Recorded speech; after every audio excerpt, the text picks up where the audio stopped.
ও আমার প্রিয় ভাইরাও দখলো ফিসিলমে কাফা, ইসলামে পুরা প্রবেশ করো।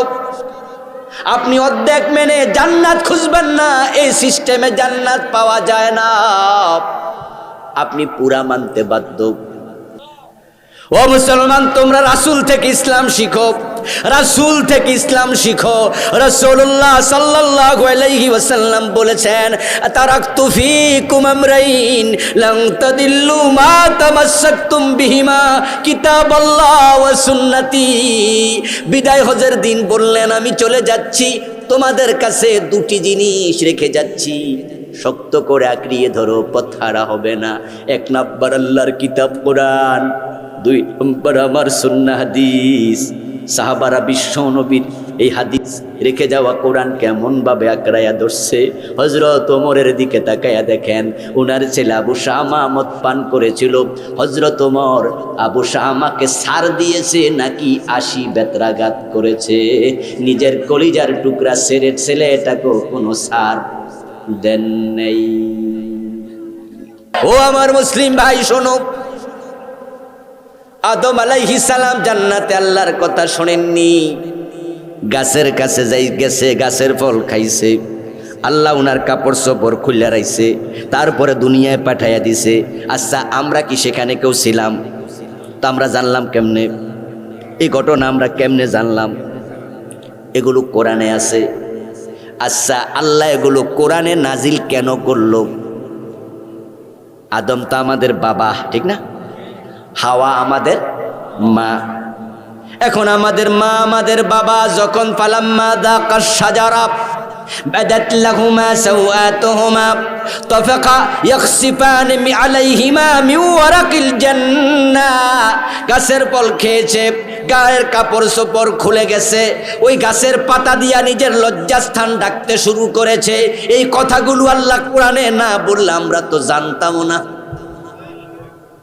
আমাদের মা বাবার গায়ে জামা কাপড় নাই, আল্লাহ খুলে নিয়েছে জান্নাতেই অপরাধ করার কারণে। এগুলো বলে আল্লাহ আদম এবং হাওয়ার বদনাম করতেছে আমাদের কাছে। ইউনূস আলাইহিস সালাম মাছের পেটে ঢুকেছে, তারপরে সেখানে তাওবা করেছে। এই কথাগুলো আল্লাহ যদি আমাদের না জানাতেন আমরা তো জানতামও না। আমরা কি সে নদীতে ছিলাম নাকি? ওই মাছের সাথে আমরা কেউ গেছি? কোরআন তো ইতিহাসের কিতাব নয়। কোরআনের মাঝে ইতিহাসগুলো আল্লাহ কেন বলেন? আল্লাহ তাআলা আমাদেরকে সতর্ক করছেন, আমাদেরকে বুঝাচ্ছেন, আমার কথার বাহিরে তোমরা যারা এখনো আছো, এই কাহিনী থেকে শিক্ষা নিয়ে তোমরাও তাওবা করো। এবার আমার ভাইয়ের একটা আওয়াজ করে বলবেন তো, আদম আলাইহিস সালাম তাওবা করার কারণে আল্লাহ উনার গুনাহ ধরে রাখছে না ক্ষমা করছে? জোরে বলুন। ইয়েস, আল্লাহ ক্ষমা করে দিয়েছেন। এবার বলুন তো, ইউনূস নবী যখন বুঝলেন উনার ভুল হয়ে গেছে, উনি তাওবা করার পর আল্লাহ গুনাহটা ধরে রাখছে না উনাকেও ক্ষমা করছে? আল্লাহ কোরআনে এটাই বলেছেন, ফালাউলা আন্নাহু কানা মিনাল মুসাব্বিহিন লালাবিসা ফি বাতনিহি ইলা ইয়াউমিন ইউবাসুন। ইউনূস যদি মাছের পেটের মাঝে তাসবিহ না পড়তো, লা ইলাহা ইল্লা আনতা সুবহানাকা না বলতো, ইন্নী কুনতু মিনাজ জালিমিন, আমি জুলুম করেছি, আমি জালেম হয়ে গেছি, আমার কাছে ছোট না হতো, লালাবিসা ফি বাতনিহি, আল্লাহ বলো অবশ্যই ইউনূসকে মাছের পেটে থাকতে হতো, ইলা ইয়াউমিন ইউবাসুন, কিয়ামত পর্যন্ত আমি মাছের পেট থেকে ইউনূসকে নিষ্কৃতি দিতাম না। ও আমার প্রিয় ভাইরাও দখলো ফিসিলমে কাফা, ইসলামে পুরা প্রবেশ করো। আপনি অর্ধেক মেনে জান্নাত খুঁজবেন না, এই সিস্টেমে জান্নাত পাওয়া যায় না, আপনি পুরা মানতে বাধ্য। রাসূলুল্লাহ সাল্লাল্লাহু আলাইহি ওয়াসাল্লামের ফুফাতো ভাই নাম ছিল জুবাইর। কি নাম? ফেন্ডা দিয়ে। হযরত জুবাইর বাবার নাম ছিল আওয়াম। আমরা ওনাকে বলি জুবাইর ইবনুল আওয়াম রাদিয়াল্লাহু তাআলা আনহু। আল্লাহর হাবিবের ফুফাতো ভাই, যে 10 জন বড় বড় সাহাবী জান্নাতের সুসংবাদ পেয়েছে, তিনি তাদের মাঝে একজন। আমার বন্ধু আবু বকর, ওমর, ওসমান, আলী, তলহা, জুবায়ের, সুবহানাল্লাহ পড়েন, সাদ বিন আবি ওয়াক্কাস, সাঈদ বিন যায়েদ, আব্দুর রহমান ইবনে আউফ, এরপর একজন আছে উবাইদুল্লাহ ইবনুল জাররাহ। এই হলো 10 জন। ওই বড় বড় 10 জন জান্নাত পায়ের হলেন অন্যতম। উনি হিজরতকারী সাহাবী ছিলেন, মক্কা থেকে মদিনায় হিজরত করেছেন। মদিনায় ওনার একটা খেজুরের বাগান ছিল। ওই খেজুরের বাগানের মাঝে মাঝে মাঝে পানি দিতেন। খেজুর গাছ যখন শুকায়া যেত, মরুভূমির গাছ, এজন্য তারা পানি শেষ করতেন। ঠিক ওই বাগানের পাশে আরেক ব্যক্তির বাগান ছিল। মাঝখান দিয়া ছিল একটা ছোট নালা, যেটা দিয়া পানি গেলে উনারা পানি শেষ করতেন। ওই অপোজিট বাগানের মালিক ছিল মদিনার একজন সাহাবী আনসার। হযরত জুবাইর ছিলেন মুহাজির। এখন খেতে পানি দেবেন। হযরত জুবাইর রাদিয়াল্লাহু তাআলা আনহু তিনি পানি দেবেন আগে, তাই তিনি একটা বাঁধ দিলেন। পানি যেন নিচের দিকে গড়াইয়া যেতে না পারে, কিছুটা আটকে থাকে, ওখান থেকে লইয়া লইয়া তিনি তার বাগানে পানি দেবেন। পিছনের যে বাগান সেটা ছিল আনসারী সাহাবীর। উনি বলতেছে, না জুবাইর, তোমরা হইলা মুহাজির, আমরা হলাম আনসার, তোমরা হইলা মেহমান, আমরা হলাম বাড়িওয়ালা, তাই আমরা আগে অধিকার বেশি, পানিটা আমি আগে দেব, তুমি পরে দিও। হযরত জুবাইর রাদিয়াল্লাহু তাআলা আনহু বললেন, ভাই এটা কেমন কথা, আমার ক্ষেত আগে তোমার ক্ষেত পরে। আল আউয়ালু ফাল আউয়াল। আরে আল্লাহর বিধান কি তুমি জানো না? মসজিদের প্রথম কাতারে দাঁড়াবে সে সবার আগে ঢুকেছে যে, এটা তো নিয়ম নাকি? যদি কোনো রিকশাওয়ালা মসজিদের প্রথম কাতারে দাঁড়ায়, যে পরে ঢুকেছে, এলাকার নেতা হোক, এমপি হোক, ওরে কি টেনে পিছনে আনার কোনো অধিকার রাখে? যে আগে যাবে সেই আগে বসবে, এটাই ইসলামের নিয়ম। হযরত জুবাইর বলেন, ফাল আলাউয়ালু ফাল আউয়াল। আগে যার ক্ষমতা তার, আগে যার অধিকার তার। আমার ক্ষেত নালার আগে পড়ছে, তাই আমি আগে পানি দেব, তোমারটা পিছনে পড়ছে, তুমি পরে দেবে। আনসারী কয়, না, আমরা হলাম এলাকার মালিক, তোমরা হইলা এই এলাকায় আসছো হিজরত করে, মুহাজির, আমি আগে দেব। 2 জন ঝগড়া লাগছে। এই অবস্থায় প্রিয় নবী যাচ্ছেন ওখান দিয়ে হেঁটে। আল্লাহর হাবিবকে দেখে 2 জন সাহাবী তারা বললেন, ঠিক আছে, এখন আমাদের ঝগড়া মিটানোর জন্য প্রিয় নবীর কাছে মামলাটা দায়ের করি, চলো। 2 জনই সাহাবী, তাই তারা ভাবলেন রাসূলুল্লাহ যে ফয়সালা দেন আমরা সেটাই মানব। সহিহ বুখারীর হাদিস শোনাচ্ছি। 2 জন গিয়ে প্রিয় নবী সাল্লাল্লাহু আলাইহি ওয়াসাল্লামের কাছে এই মামলাটা দিলেন। ইয়া রাসূলুল্লাহ, হলো ঘটনা। আল্লাহর হাবিব সরজমিন দেখলেন। দেখে তিনি হযরত জুবাইরকে বললেন, ইসকিয়া জুবাইর সুম্মা আরসিলিল মাআ ইলা জারিক। ও জুবাইর, তোমার ক্ষেত আগে, তাই তুমি আগে পানি দাও। তোমার পানি দেয়া শেষ হলে বান খুলে দিও। বাঁধ খুলে দিলে তোমার প্রতিবেশী সে পানি দেবে, আগে তুমি দাও। এবার আনসারী সাহাবী বলছে, ইবনু আম্মিকা ইয়া রাসূলুল্লাহ। আনসারী সাহাবীর পক্ষে না বিপক্ষে গেছে রায়? দেখি ওয়াজ বুঝতেছেননি? আনসারীর পক্ষে গেছে না বিপক্ষে? বিপক্ষে গেছে। এই জন্য আনসারী সাহাবী এবার বলতেছে, ইবনু আম্মিকা ইয়া রাসূলুল্লাহ, হে আল্লাহর রাসূল, আপনার ফুফাতো ভাই লাগে, তাই তার পক্ষে বুঝি রায় দিলেন। অর্থাৎ রাসূলের ফয়সালাটা আনসারী সাহাবীর কাছে মনোপুত। কথা বলেন না ভাইয়া, মনোপুত নাই, ওনার পক্ষে যায় নাই। উনি তো আগে পানি শেষ করতে চাইছিল। ফাতালাওয়ানা ওয়াজহু রাসূলিল্লাহি সাল্লাল্লাহু আলাইহি ওয়াসাল্লাম। আনসারী সাহাবীর এই বক্তব্য শুনে প্রিয় নবীর চেহারা লাল হয়ে গেল। তিনি খুব রেগে গেলেন, তিনি মনোকষ্ট পেলেন। ঠিক এট দ্যাট টাইম জিবরিল আমিন হাজির হয়ে গেল।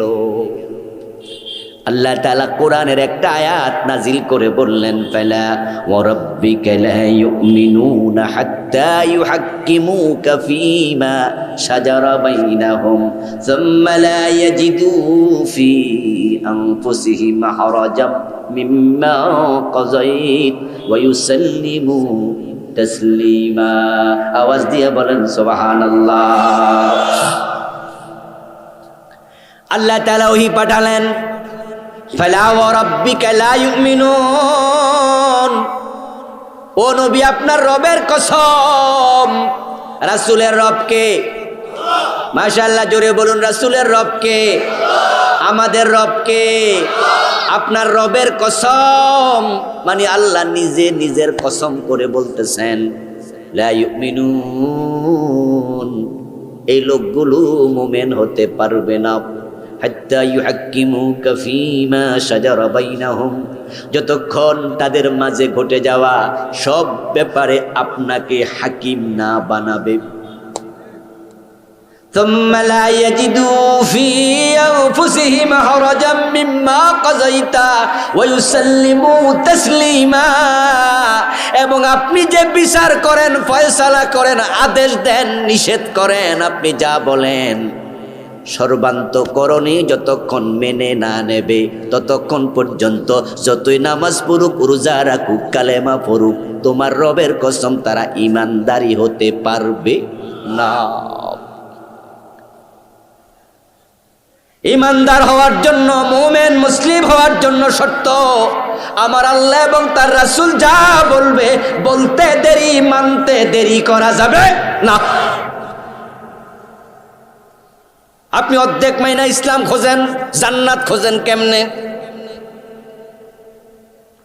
আসতে দেরি, মানতে দেরি করার সুযোগ তোমার নাই। মানবো কি মানবো না এই চিন্তা করার অধিকারও নাই। আল্লাহ তাআলা বলছেন, মা কানা লিমিনিন ওয়ালা মুমিনাতিন ইযা কাদাল্লাহু ওয়া রাসূলুহু আমরান আইয়াকুনা লাহুমুল খিয়ারাতু মিন আমরিহিম। তুমি পুরুষ হওয়ার নারী হও, যদি ঈমানদার নিজকে দাবি করো, ইয়া আইয়ুহাল্লাযীনা আমানু বলে তোমাকে বলছে, বন্ধু শোনো, ঈমানের দাবি করলে আমি আল্লাহ আমার রাসূল যা বলবো মানবো কি মানবো না এই চিন্তাও করতে পারবা না। ক্বালু সামিনা ওয়া আতানা, যারা মুমিন তারা বলবে শুনলাম এবং মানলাম। শুনতে দেরি, মানতে দেরি করতে পারবে না। রাসূলুল্লাহ সাল্লাল্লাহু আলাইহি ওয়াসাল্লাম হিজরত করার পরে 16-17 মাস তিনি নামাজ পড়েছেন বাইতুল মুকাদ্দাসের দিকে ফিরে। কোন দিকে? বাইতুল মুকাদ্দাস। বাইতুল মুকাদ্দাস ছিল মদিনা থেকে উত্তর দিকে, আর মক্কা শরীফ হলো মদিনা থেকে দক্ষিণ দিকে। বাইতুল মুকাদ্দাসের দিকে ফিরে প্রিয় নবী নামাজ পড়লেন 16 অথবা 17 মাস। কিন্তু আল্লাহর হাবিবের মনের মাঝে একটা তামান্না, একটা আকাঙ্ক্ষা ছিল, আমার কিবলা যদি কাবা হইতো। এরকম একটা আকাঙ্ক্ষা তিনি মনের মাঝে লালন করতেন।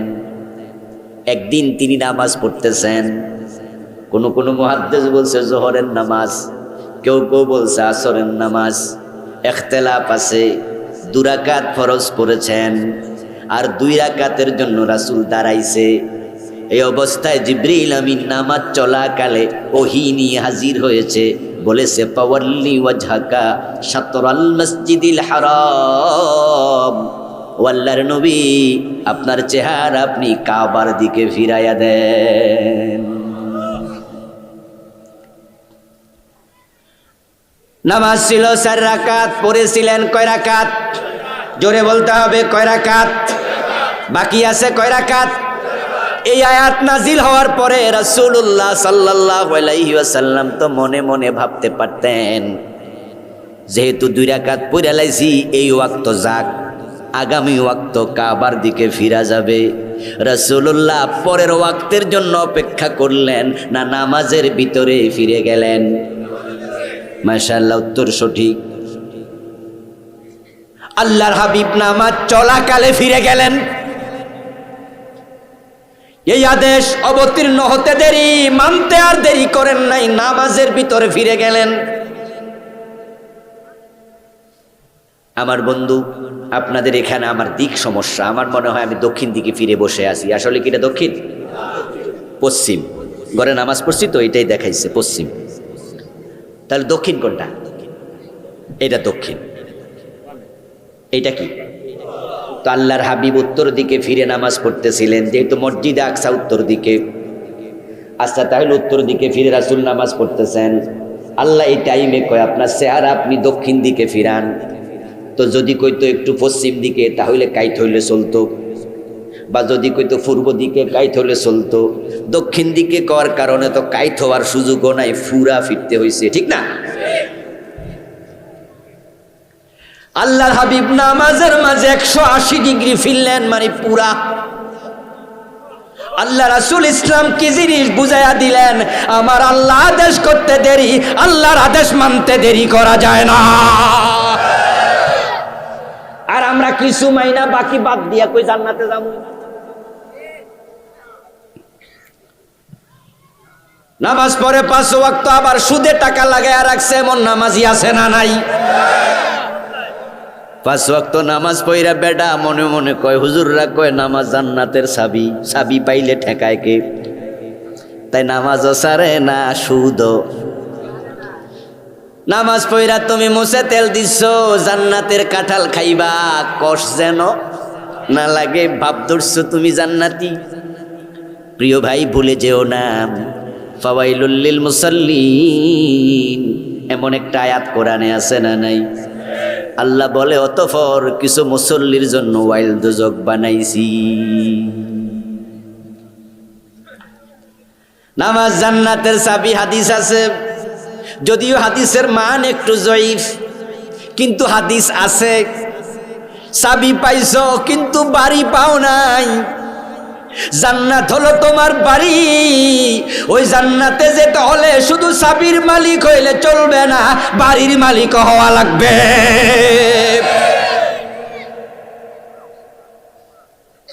আপনি ঢাকা শহরে গেলে দেখবেন মাঝে মাঝে অনেক চাবিওয়ালা আছে যারা রাস্তা দিয়ে হাঁটে, আর 2 হাতের মাঝে অনেকগুলো চাবি এরকম বাড়ি দেয়, বাড়ি দিয়ে দিয়ে আওয়াজ করতে করতে যায়।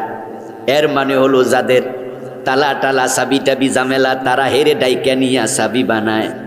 যে বেটা গুলশান বনানিতে এরকম শত শত চাবি লইয়া হাঁটতেছে রাস্তায়, এ গুলশানে বাড়ি আছে কয়টা? কিন্তু চাবি আছে না নাই? তো চাবিওয়ালা বুঝি বাড়িওয়ালা।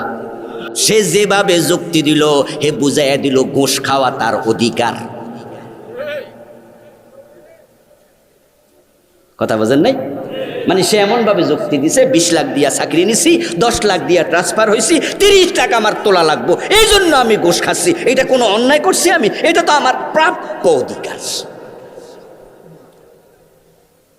কান খোলে শোনো মুসলমান, এটাই বলছি, সামান্য সামান্য মধু জমা করো, এলমের মধু কলবে।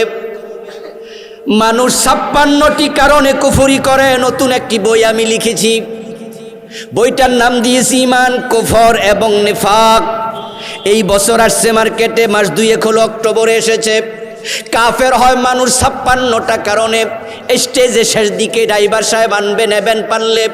তার মাঝে একটা কারণ হলো, যদি কোনো হারামকে কেউ হালাল মনে করে, সাথে সাথে ঈমান শেষ। একজন ব্যক্তি মদ খায়, ইয়াং পোলা মদ খায়, গাল বাংতে বাংতে যারা মদখোর ইয়াবাখোর তাদের স্বাস্থ্য দেখবেন দিন দিন হিরোইন খোরের চামড়া চিপা যায়। মাজার দিকে তাকাইলে মনে হয় যেন একবারে 6 দিন 10 দিন খায় নাই, শুকনা কুত্তার মতো মাজা। গাল ভাঙ্গা ভিতরে ঢুকছে, মসজিদের ইমাম সাহেবের সাথে দেখা। এই যুবক দাঁড়াও। যুবক, আসসালামু আলাইকুম হুজুর। কেন হুজুর ডাকছেন?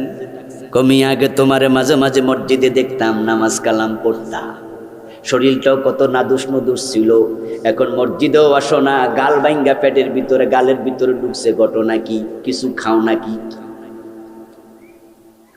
যুবক মাথাটা নোয়াইয়া কয়, হুজুর দোয়া করেন, সঙ্গ দোষে নষ্ট হয়ে গেছি। হুজুর বন্ধু বান্ধবের সাথে মিলে এখন হিরোইন খাই, হিরোইন ইয়াবা খাই, গজব হইয়া গেছি। হুজুর আপনি আমার লাগে একটু দোয়া করেন, আপনি ঠিকই ধরছেন, আসলে আমি শেষ। পাশ দিয়ে হেঁটে যাচ্ছে একজন মুরব্বী। ওই মুরব্বী হাঁটতে হাঁটতে ইমাম সাহেবের সাথে যুবকের কথোপকথন শুনছে, কানে গেছে। মুরব্বী আবার ইমাম সাহেব রে কয়, হুজুর রাখেন তো, পোলাপান মানুষ, এই বয়সে একটু একটু। এই কথা বলার সাথে সাথে হুজুর বলল, ইন্না লিল্লাহ ইন্না লিল্লাহ। মুরব্বী আপনি এটা কি কইলেন? তাহলে বোঝা গেল যৌবনকালে আপনিও। তখন মুরব্বী আবার জিহ্বায় কামড় দিয়া কয়, হুজুর আপনি কি যে কন, আল্লাহর কসম ইয়াবা হিরোইন আমি জীবনে কোনোদিন হাত দিয়ে ধরিও দেখি নাই, খাওয়া তো দূরের কথা। এই মুরব্বী যে কথা বলেছে 100% সত্য। এই মুরব্বী জীবনেও কোনোদিন হিরোইন খায় নাই, ইয়াবা খায় নাই, হাতেও ধরে নাই। কিন্তু শরীয়তের মাসালা কি আবার শুনুন, যেটা আমার লক্ষ্য, এই কাহিনীর মূল জায়গা, সেটা হলো যেই যুবক ইয়াবা খায়, হিরোইন খায়, ওই যুবক হলো ফাসিক, সে কাফের নয়। কারণ সে বলছে, হুজুর আমার ভুল হয়েছে, আমার দোয়া করেন, আমি নষ্ট হয়ে গেছি। তাহলে বোঝা যায় হিরোইন খাওয়া হারাম। যুবকটা এটা বোঝে, সে হারামটাকে হালাল মনে করে নাই, তাই সে ফাসিক কাফের হয় নাই। কিন্তু যেই মুরব্বী কইছে যৌবনকালে একটু একটু খায়, সে যৌবনকালে মদ খাওয়াকে হালাল মনে করেছে, জীবনে মদ না খাইয়াও ওই মুরব্বী কাফের হয়ে গেছে।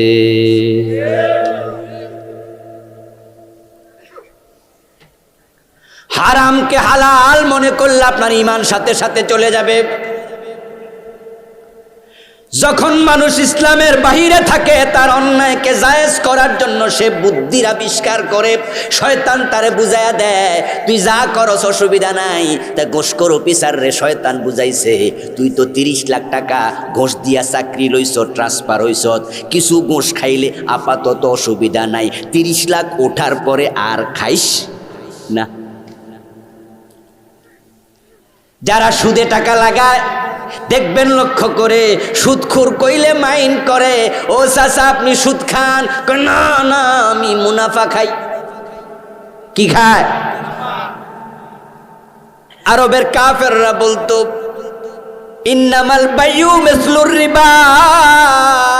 সুদ কেন হারাম? সুদ কেন হারাম? আমরা যদি টাকা দিয়া ব্যবসা করি তাহলে টাকা বাড়ে, তাহলে সুদে লাগাইলো টাকা বাড়ে, অসুবিধা কি? দুইটা এক। শয়তান তাদেরকে বুঝাইয়া দিছে, ব্যবসা করা যেমন জায়েজ, সুদ খাওয়াও তেমন জায়েজ। ও বন্ধু, শয়তান আমাদের এত বড় দুশ্মন, আপনার 10%, 20%, 30%, 50% যা পাবে শয়তান ওইটুকু ধরে টান মাইরা বাকিটা আপনার থেকে ছুটাইয়া নিয়ে যাবে। এই জন্য আল্লাহ বলেছেন, নিরাপদে জান্নাতে যেতে চাও, ইসলামে পরিপূর্ণ প্রবেশ করো। এখন ইসলামে পরিপূর্ণ প্রবেশ করার জন্য ইসলাম কাকে বলে তা জানা দরকার আছে কিনা? এ দেশের হাজার হাজার মানুষ তো ইসলাম কাকে বলে তাই জানে না। তারা মনে করে আমার বাবা মুসলিম, মা মুসলিম, আমিও তাদের পেটে জন্ম নিছি, ওরস থেকে আসছি, আমিও মুসলিম। তারা বোঝে না, তারা বোঝে না। আরে ভাই, আপনি আর আমি কি নূহ নবীর ছেলে? কেনান নবীর ছেলে হইয়াও তো মুমিন হতে পারে নাই। আর আপনি মা বাবা মুসলমান, আপনিও মুসলমান, আপনার বাবা কোন তরিকার মুসলমান, কোন তবকার মুসলমান, কত নাম্বার মুসলমান, আর কেনানের বাবা নবী নূহ কোন পর্যায়ের মুসলমান, নবীর ছেলে তো মুমিন হলো না, জন্মসূত্রে ইসলাম দাবি করার সুযোগ নাই। ইসলাম দাবি করতে হলে ইসলামকে নিজের অন্তর থেকে মেনে নিতেই হবে। এখন ইসলাম কি? এই দেশের মানুষ অধিকাংশ মনে করে হিন্দু একটা ধর্ম, বৌদ্ধ একটা ধর্ম, খ্রিস্টান একটা ধর্ম, ইহুদি একটা ধর্ম, তাই ইসলামও একটা ধর্ম। হিন্দুরা 12 মাসে 13 পূজা করে, খ্রিস্টানরা সপ্তাহে একদিন তাদের গির্জায় যায়, ইহুদিরা সপ্তাহে একদিন সিনেগাগে যায়, বৌদ্ধরা সপ্তাহে একদিন তাদের পেগোডায় যায়। মুসলমান মনে করে দিনে 5 বার মসজিদে যাব, হয়ে গেছে কাম। না না না, ইসলাম শুধুমাত্র মসজিদে যাওয়া না, ইসলাম হলো এমন ধর্ম তুমি আছো যেখানে ইসলাম থাকবে সেখানে।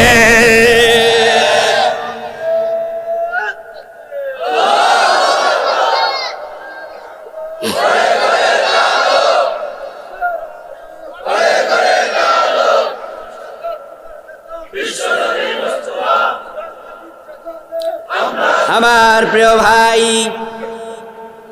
ইসলাম is the complete code of life. ইসলাম হলো পরিপূর্ণ জীবন বিধান। সুবহানাল্লাহ। এটা হলো লাইফ প্রেসক্রিপশন, লাইফ প্রেসক্রিপশন। আপনি যখন ডাক্তারের কাছে যাবেন অসুস্থতা নিয়ে, তখন ডাক্তার শুধু ঔষধ লেখে নাকি কোনটা কয় বেলা খাওয়া লাগবে সেটাও লিখে। ডাক্তার যেমন প্রেসক্রাইব করে, সকালে খাবেন, দুপুরে খাবেন, বিকালে খাবেন, খাওয়ার আগে খাবেন, খাওয়ার পরে খাবেন, ডাক্তার যেমন লিখে দেয় কোনটা কিভাবে সেবন করা লাগবে, এইভাবে করলে তোমার রোগ সারতে পারে। আল্লাহ কোরআন এবং হাদিসে রাসূলের মাধ্যমে আমাদেরকে পুরা জীবন কেমনে চালাইতে হবে সব বলে দিয়েছেন। শুধু মসজিদে না, তোমার সংসদ, গণভবন, আদালত ইসলাম নিয়ে যাওয়া লাগবে।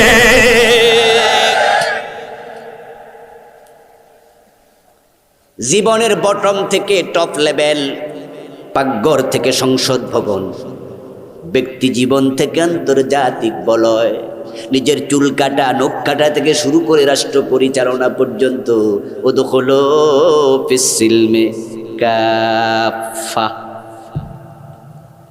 রাসূলুল্লাহ সাল্লাল্লাহু আলাইহি ওয়াসাল্লামের সময় একজন মহিলা চোর ধরা পড়ল। আল্লাহর হাবিব বললেন, হাত কেটে দাও। সাহাবাদের মাঝ থেকে কেউ একজন গিয়ে বললেন, ইয়া রাসূলুল্লাহ, হাত না কেটে অন্য শাস্তি কি দেয়া যায় না? প্রিয় নবী জবাব দিলেন, আমার মেয়ে ফাতেমা যদি চুরি করে আমি ফাতেমাকেও ছাড় দেব না। এখন বাংলাদেশের আদালতের দিকে তাকান, 50 বছর হয়ে গেল বাংলাদেশ মুসলমানরা চালাচ্ছে। এই 50 বছরে কোনো প্রেসিডেন্ট হিন্দু হয় নাই, কোনো প্রধানমন্ত্রী বৌদ্ধ হয় নাই, কোনো আইনমন্ত্রী খ্রিস্টান হয় নাই।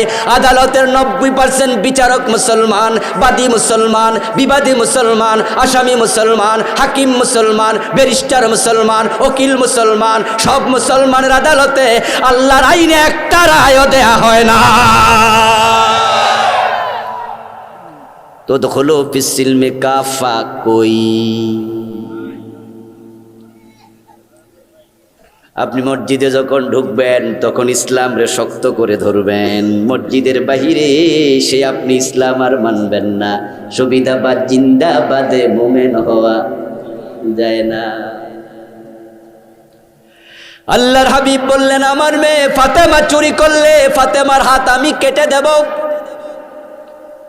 হযরত আল্লাহর হাবিব রাসূলুল্লাহ ফাতেমার নাম বলার কারণ, উনার সব সন্তানের মাঝে ফাতেমাকে ভালোবাসতেন সবচেয়ে বেশি। মা খাদিজা থেকে হাদিস বর্ণিত, মা আয়েশা থেকে হাদিস বর্ণিত, মা আয়েশা বলেন, ফাতেমার সাথে বিশ্ব নবীর চেহারার মিল ছিল। কথা বলার ধরনের মিল ছিল। মা আয়েশা বলেন হে রাসূলুল্লাহ, যেভাবে হাঁটতেন ফাতেমার হাঁটার ধরনটাও সেভাবে ছিল। প্রিয় নবীর পটু কফির মতো হযরত ফাতেমা রাদিয়াল্লাহু তাআলা আনহাকে রাসূলুল্লাহ সাল্লাল্লাহু আলাইহি সাল্লাম এত ভালোবাসতেন। হাদিসে পাওয়া যায় যখন তিনি সফরে যেতেন, যুদ্ধে যেতেন, সব মানুষের সাথে দেখা শেষ, সবার শেষে ফাতেমার সাথে দেখা করতেন। আবার যখন যুদ্ধ থেকে প্রিয় নবী ফিরতেন, সফর থেকে ফিরে আসতেন, সবার আগে হযরত ফাতেমার ঘরে যেতেন। কিন্তু আল্লাহর আইনের ব্যাপারে রাসূল ফাতেমার নাম উল্লেখ করে বুঝাইয়া দিলেন, আল্লাহর বিধানের ব্যাপারে ওই আমার কলিজার টুকরা ফাতেমারে ছাড় দেওয়ার অধিকার আমি নবী মুহাম্মদের নেই। ও মুসলমান, তোমরা রাসূল থেকে ইসলাম শিখো, রাসূল থেকে ইসলাম শিখো। রাসূলুল্লাহ সাল্লাল্লাহু আলাইহি ওয়াসাল্লাম বলেছেন, তারাকতু ফীকুম আমরাইন লান তাদিল্লু মা তামাসসাকতুম বিহিমা কিতাবাল্লাহ ওয়া সুন্নতি।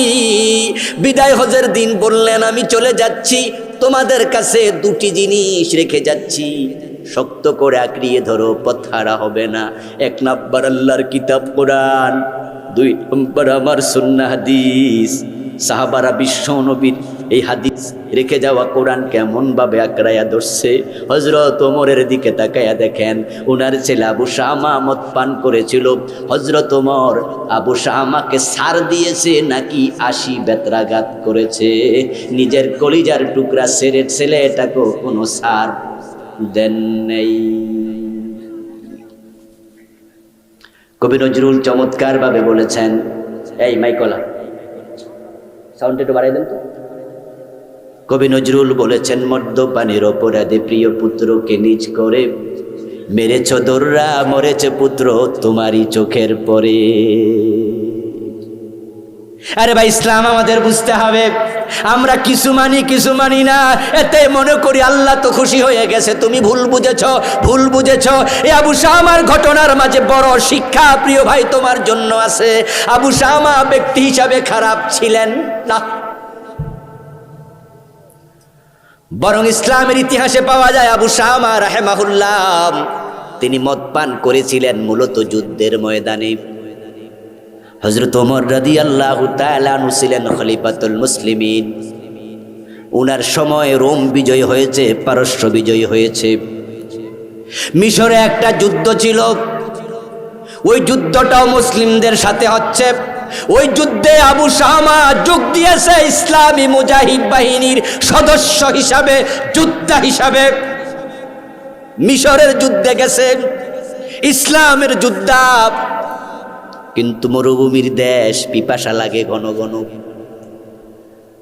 যুদ্ধ চলাকালে হযরত আবু শামার পিপাসা লেগেছে, তাই তিনি যুদ্ধের ফাঁকে তাঁবুতে ঢুকেছে, একটু পানি পান করে আবার যুদ্ধে চলে যাব।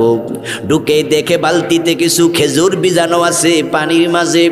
খেজুর যদি ভিজায়া রাখে তাহলে পাকা খেজুর থেকে পানিটা হালকা লাল হয়, এর মাঝে কিছু মিঠা মিঠা লাগে, এটার নাম নবীজ শরবত। এটা খাইলে মজা লাগে এবং পিপাসাও মিটে।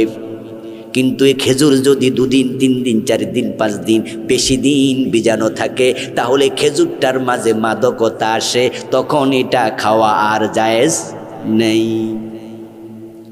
আরব দেশের লোকেরা মদ বানাইতো আঙ্গুর থেকে, মদ বানাইতো কিশমিশ থেকে, মদ বানাইতো খেজুর থেকে, মদ বানাইতো জব থেকে, মদ বানাইতো গম থেকে। এই জন্য এখনো দামি দামি মদগুলো ফল থেকে বানানো হয়। আর যারা পয়সাওয়ালা মদ কিনে খাইতে পারে না দামি, হেরা ফান্তা বাদ দিয়া ফসাইয়াও বানায়, তারি খায় তারি। আমার ভাইয়েরা, হযরত আবু শামা দেখলেন বালতিতে খেজুর ভিজানো, যুদ্ধের মাঠ থেকে আসছে, এটাকে ফরক করতে উনি ভুলে গেছেন।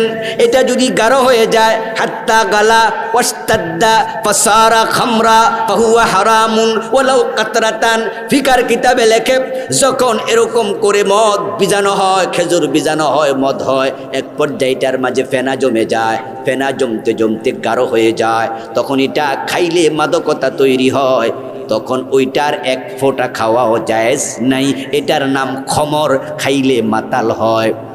আবু শামা বোঝে নাই এটা যে কয়েকদিন ধরে ভিজে আছে, উনি ডক ডক করে গিলেছেন, মনে করছে নবীজ। মদ খাওয়ার পরে এবার গেছে আকল লোপ পেয়ে, উনি মাতলামি শুরু করলেন। যুদ্ধের মাঠে এবার মাতলামি দেখে সাহাবারা ইন্না লিল্লাহ, তাবিরা বলে ইন্না লিল্লাহ, মুজাহিদরা কয় এই আবু শামা ওমরের ছেলে, সে কি করতেছে, এই যে মাতলামি করে, বুঝছি সে মনে হয় মদ পান করেছে। ইন্না লিল্লাহ, সি সি সি, কামটা করছে কি। 1 ঘন্টা 2 ঘন্টা 3 ঘন্টা গেল, আস্তে করে আবার ইজি হয়ে গেল। লোকজন বলতেছে আবু শামা তুমি মদ খাইলা কেন, জবাব দেও। আবু শামা বলে আমি আবার কখন মদ খাইছি, আমি তো নবীজ খাইছি। কমিয়া নবীজ খাইলি কি আর মাতলামি করে?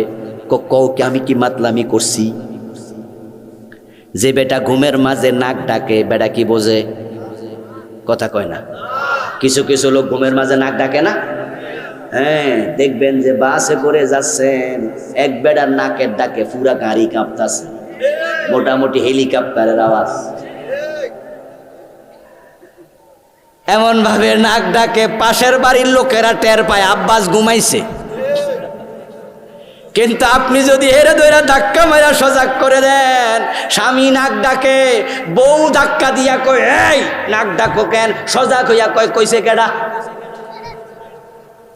কারণ বেড়া যখন সজাগ হয়েছে তখন কি নাক ডাকে? আর যখন নাক ডাকছিল তখন কি সজাগ ছিল? তো বেড়া টের পাইবে কেমনে? হাবিবের জামানায় মদ পান করলে বেত্রাঘাত ছিল 40। কয়টা?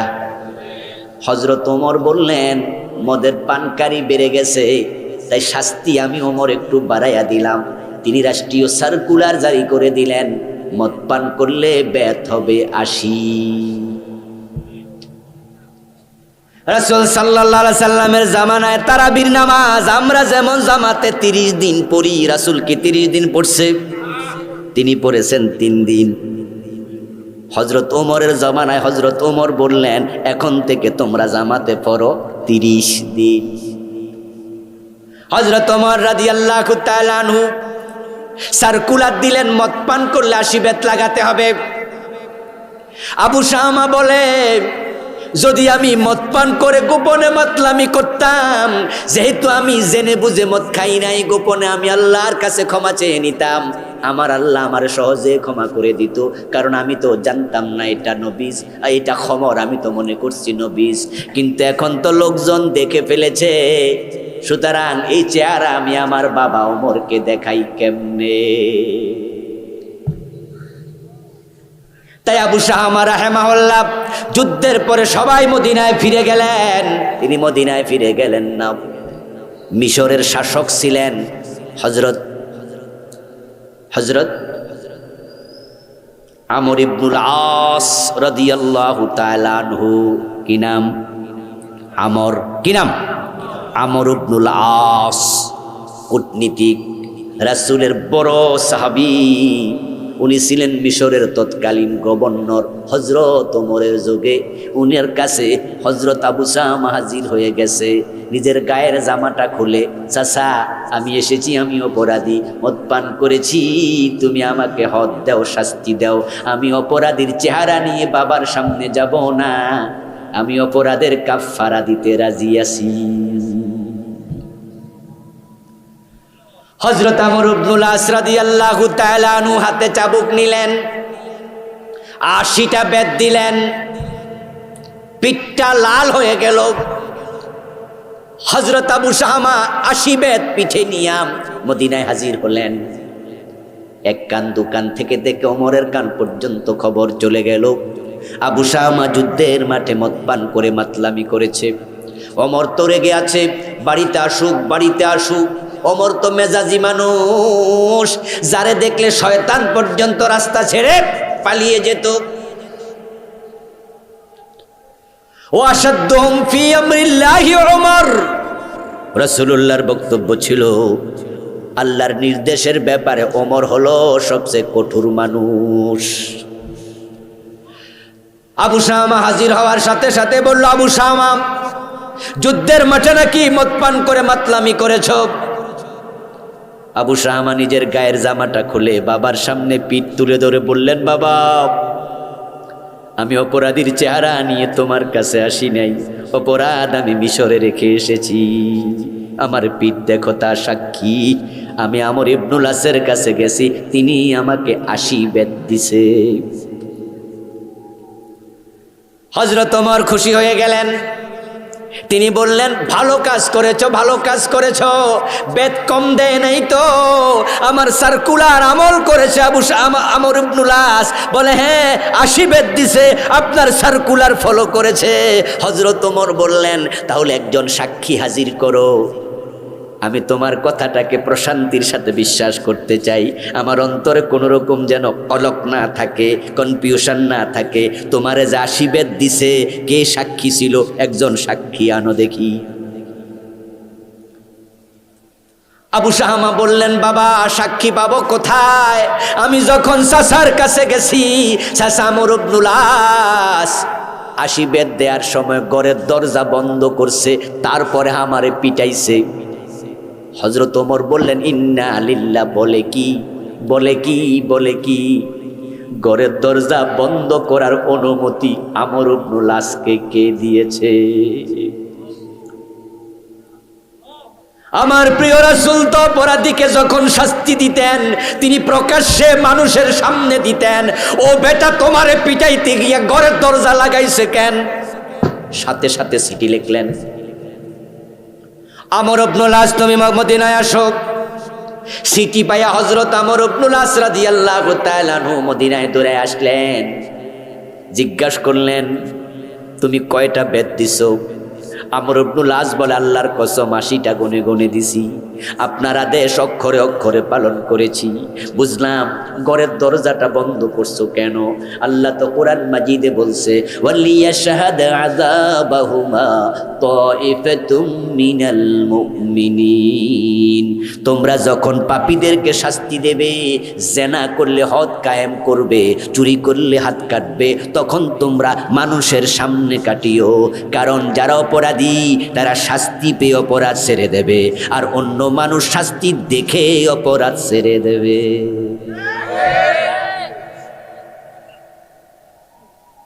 তুমি ঘরের দরজাটা কেন বন্ধ করেছো? আমর ইবনুল আস রাদিয়াল্লাহু তাআলা আনহু জবাব দেন, আমিরুল মুমিনিন, এমন ঘটনা আমি আমার জীবনে আর দ্বিতীয়টা করি নাই। আমিও বিধান জানি, প্রকাশ্যে শাস্তি দিতে হয়, কিন্তু আপনার ছেলে যখন আমার সামনে হাজির হলো, বারবার আপনার চেহারা আমার মনে পড়েছে। আপনার ছেলেরে মানুষের সামনে কেমনে পিটাই? আপনার ছেলে তো, আপনার ইজ্জত নষ্ট হবে, আপনার ইজ্জতের দিকে তাকাইয়া আমি ঘরের দরজা বন্ধ করছি।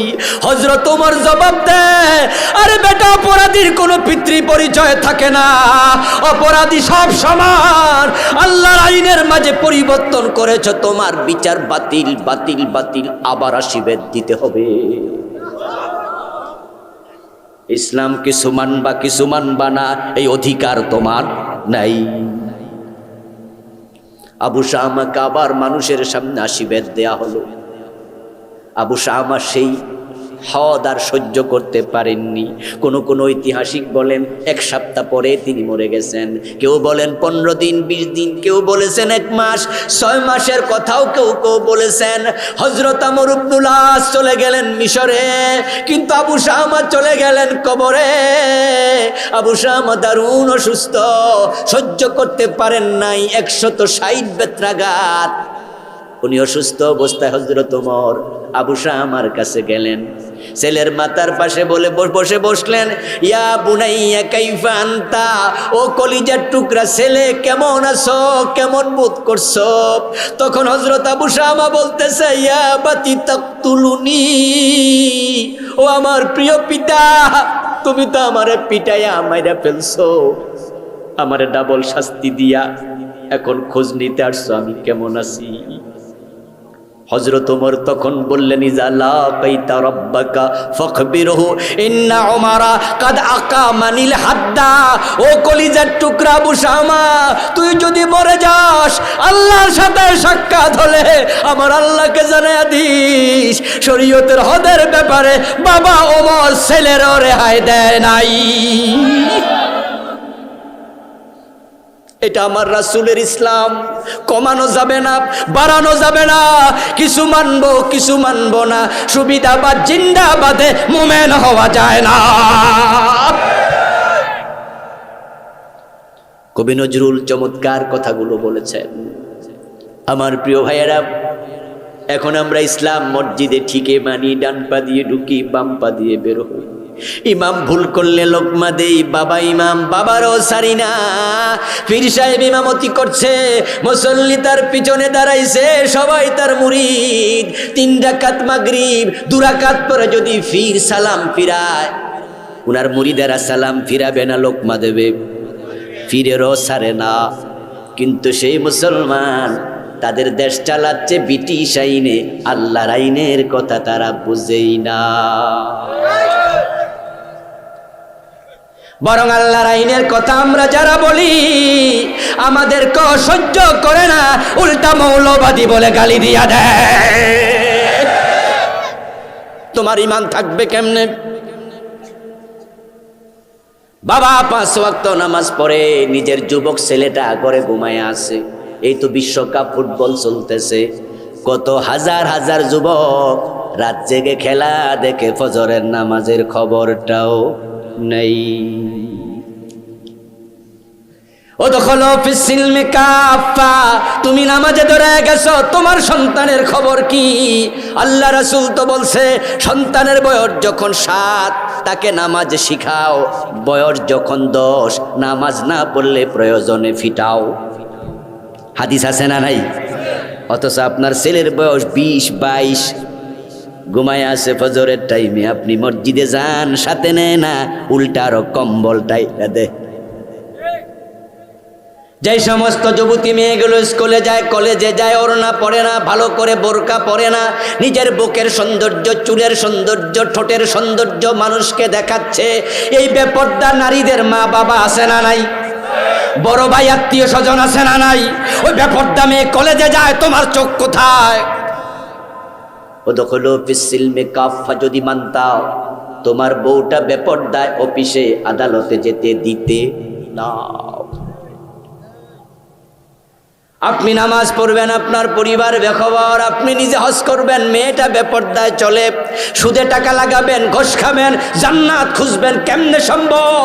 হাদিস, 1 টাকা সুদ খেলে 36 বার জেনার গুনাহ হয়, 73টা গুনাহ হবে সুদ খেলে। সবচেয়ে ছোট গুনাহটা হলো নিজের মায়ের সাথে ব্যভিচার করা।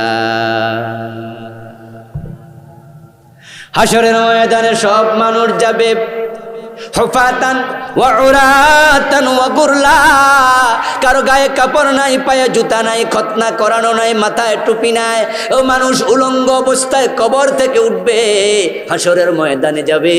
কিছু মানুষ যাদের গলার মাঝে জাহান্নামের শিকল দিয়া পাহাড় পরিমাণ জমিন আল্লাহ বেঁধে দিয়ে বলবে, টানো, টেনে টেনে হাসরের ময়দানে যাও। যে মানুষগুলো অন্যের জমি দখল করছে, ক্ষেতের ঘাস কাটতে যাইয়া কোদাইল দিয়া আইল কাইটা জমি বড় করছে, সোজা আইল বাঁকা বানাইলেছে। মা বাবা মরে গেছে 7 বছর 10 বছর, বইনের হক দেয় না, বরং বইন হক চাইতে আসলে দমকায়া দৌড়াইয়া দেয়। এমন জালেম ভাই এই কটিয়া দিতে আসে না নাই? আজকের মাহফিলও 2-4 জন হাশরের ময়দানে জমিটা 7 গুণ আল্লাহ বড় করবে। ক্বালান নবী সাল্লাল্লাহু আলাইহি ওয়াসাল্লাম, মান আখাযা শিবরাম মিনাল আরদি যুলমা ফাইন্নাহু ইউতাওয়াকুহু ইয়াওমাল কিয়ামাতি মিন 7 আরদিন। তুমি যেই পরিমাণ জমি দখল করছো, জাল দলিল করছো, ক্ষমতা আছে তোমার দল ক্ষমতায়, তুমি এমপির ভাতিজা, নেতার স্বাস্থ্য ভাই, তুমি উপজেলা চেয়ারম্যানের খালাতো ভাই, অথবা তুমি এলাকার নেতা, তাই কটিয়াদি বাজারে তোমার দোকান বানানোর সময় অন্যের জায়গাও 2 হাত দখল করছো। আছে না এমন? ক্ষমতা দেখাইছো, বাহাদুরি দেখাইছো। প্রিয় নবী বলেন, যেই পরিমাণ দখল করছো এটা আল্লাহ 7 গুণ বড় করে তোমার গলায় ঝুলাইয়া দেবে। ও প্রিয় ভাইয়ারা, ভাববেন না এই পাশে 7 গুণ, টোটাল 7 গুণ হবে, নিচের দিকেও 7 গুণ। পৃথিবীর সবচেয়ে গভীর সমুদ্রের নাম প্রশান্ত মহাসাগর, যার গভীরতা হলো 36,000 ফুট। 36,000 ফিট। পৃথিবীর সবচেয়ে উঁচু পাহাড়ের নাম হলো হিমালয়। হিমালয়ের উচ্চতা হলো 29,000 ফিট। এভারেস্ট শৃঙ্গ, পুরা হিমালয়টা যদি সবটা তোলা দিয়া প্রশান্ত মহাসাগরে ডুবাইয়া দিতেন, ডুবে যাওয়ার পরও 7,000 ফিট পানি উপরে থাকবে। সমুদ্র এত গভীর। এবার বলুন তো, ওই গভীর সমুদ্রে যদি একটা লঞ্চ নিয়ে আমরা চলে যাই, সেখানে আমরা 40,000 ফিট লম্বা একটা শিকল নিয়ে যাই, 2 মণ 3 মণ ওজনের একটা পাথরের মাঝে শিকলটা বেঁধে ছেড়ে দেই, যেতে যেতে যেতে যেতে 36,000 ফিট যাইয়া থেমে যাবে না? থেমে যাবে না? তাহলে বোঝা গেল ওই গভীরও তো মাটি আছে। তাহলে মাটি কত গভীর, আল্লাহ কিয়ামতের দিন 7 গুণ বড় করলে আরো কত গভীর হবে।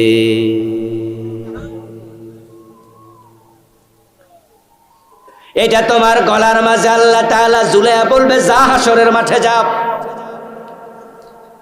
এখন আপনারা যারা পরের জমি দখল করছেন, ভালো করে দিন 1/2 কেজি 1 কেজি দুধ খাইয়েন, শরীরে বল টল করিয়েন, না হয় টানবেন কেমনে? মাটি তো অনেক বেশি, বল টল ভালো কইরা লন। আজরাইল আসবে কোন দিন জানা তো যায় না, হঠাৎ করে চলে আসবে, চলে যাবেন, 3.5 হাতের বেশি নিতে পারবেন না।